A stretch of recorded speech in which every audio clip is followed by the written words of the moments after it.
ప్రభువైన యేసుక్రీస్తు నామానికి మహిమ కలుగును గాక. యేసుక్రీస్తు నామములో మీ అందరికీ వందనాలు. దేవుడు మిమ్మల్ని అందరినీ దీవించి బలపరచును గాక. పరిశుద్ధ గ్రంథం బైబిల్ దేవుని యొక్క వాక్య భాగాన్ని చదువుకుందాము. ప్రకటన గ్రంథము 22వ అధ్యాయము 12వ వచనాన్ని చదువుకుందాం. ప్రకటన 22:12.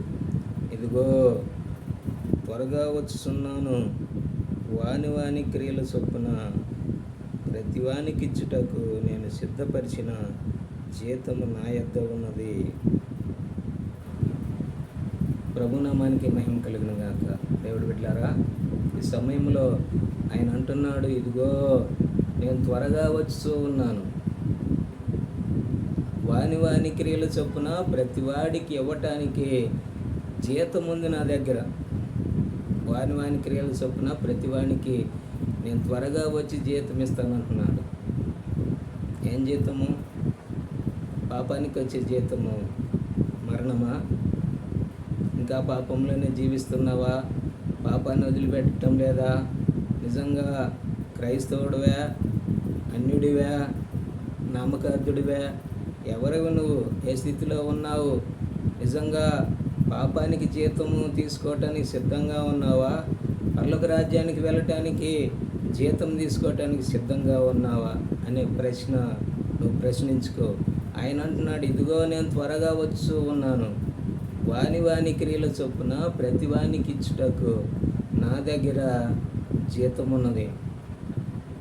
ఇంకో మాట ఏమంటున్నాడంటే, పరిశుద్ధుడిగానే ఉండనిమ్ము, నీతిమంతుడిగానే ఉండనిమ్ము, అపవిత్రుణ్ణి ఇంకా అపవిత్రుడిగానే ఉండనిమ్ము. ఏ స్థితిలో ఉన్నవాడిని ఆ స్థితిలోనే ఉండనివ్వు. నేను వస్తున్నాను, వాడికి జీతము నా దగ్గర ఉన్నది. నిజమే నా దేవుడు బిడ్డలారా, దేవుడు జీతం ఇచ్చే దేవుడుగా ఉన్నాడు. నువ్వు చేసే పని, నువ్వు చేసే ఆలోచన, నువ్వు నడిచే నడక, నీ యొక్క ప్రవర్తన అంతటికి కూడా ఒకరోజు అనేది ఆయన లెక్క చూసి నీకు జీతము అతి త్వరలో ఇవ్వబోతూ ఉన్నాడు. నా సహోదరి, నా సహోదరుడా, నిత్యరాజ్యానికి, పరలోక రాజ్యానికి వెళ్ళటానికి సిద్ధంగా ఉన్నావా? లేకపోతే ఆరని అగ్నిలో అగ్నిగుండంలో పడటానికి సిద్ధంగా ఉన్నావా?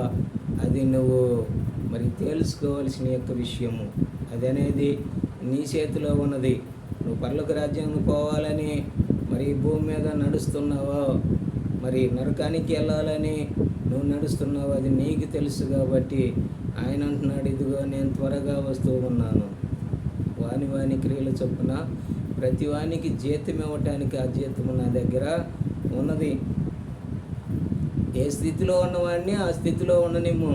అప్పుడు చెప్పినా వినే స్థితిలో ఉండడు. కాబట్టి నిజంగా అతనికి జీతం నేను త్వరగా వచ్చి ఇస్తానని చెబుతూ ఉన్నాడు. నువ్వు ఏ స్థితిలో ఉన్నా జీతం మాత్రము తప్పనిసరిగా దేవుడు ఇచ్చేవాడుగా ఉన్నాడు. ఆ పుచ్చుకునే జీతాన్ని నరకానికి పోవటానికే, పరలోక రాజ్యానికి పోవటానికి అనే దానిని నువ్వే నిర్ణయించుకొని నీ జీవితంలో మారు మనసు పొంది పాప క్షమాపణ నిమిత్తము యేసుక్రీస్తు నామములో బాప్తిసం పొందుము.